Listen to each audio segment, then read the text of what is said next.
The Rocky Horror Show has been entertaining theatre-goers for over 50 years now, and since its first production in 1973, it has continued to be one, if not the most popular interactive theatre experience of all time.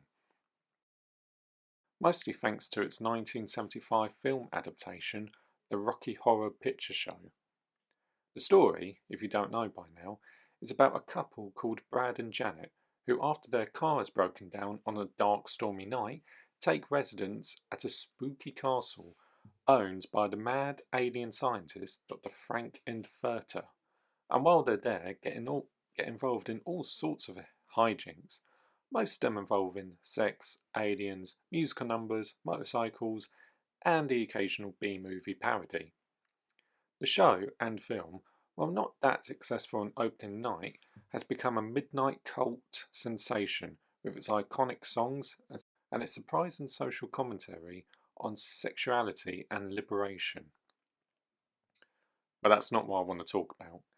Instead, I want to discuss one aspect of the title, and that's the horror part. When you think about it, underneath the glitter and glam, there is a pretty horrifying story behind all this.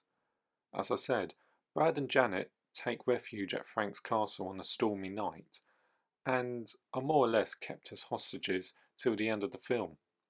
While they're there, they witness the birth of Frank's muscle-bound creation, Rocky, who, we later find out, has half the brain of Frank's ex-boyfriend, Eddie. Now, here's a question. Who's to say the rest of Rocky isn't made out of different body parts? And more importantly, where did Frank get those parts from? Let's leave that question for now and move on to another horrifying part of the story, when Frank, disguised as both Brad and Janet, manages to convince the other two to have sex with him. And judging from the dialogue of the scene and the way others discuss Frank, this clearly isn't the first time he's done something like this. And that's not getting into the fact that Frank murders Eddie just for taking the attention away from him, and later eating his corpse. Well, you can't waste good meatloaf. Yeah, no, bad joke.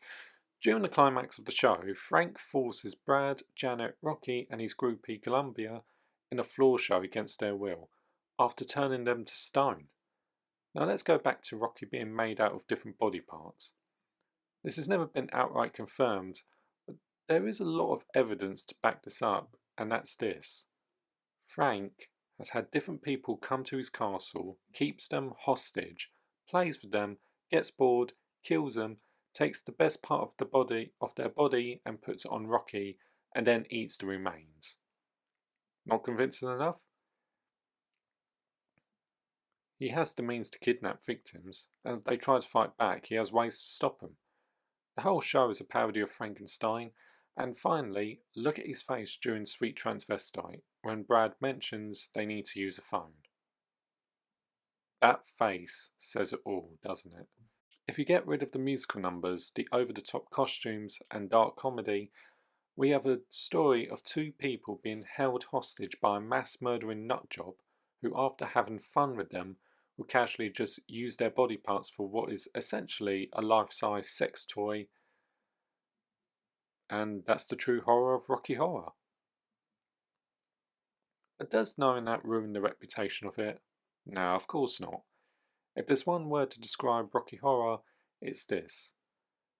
It's a horror story trying to be a musical. And that's why it's such a joy to watch. It's two completely different genres trying to work together to bring a bizarre yet fascinating tale of how you should explore your desires and just try and do new things. Who knows? You might end up enjoying them more than you think. Just don't go too far with it. And remember, don't dream it, be it.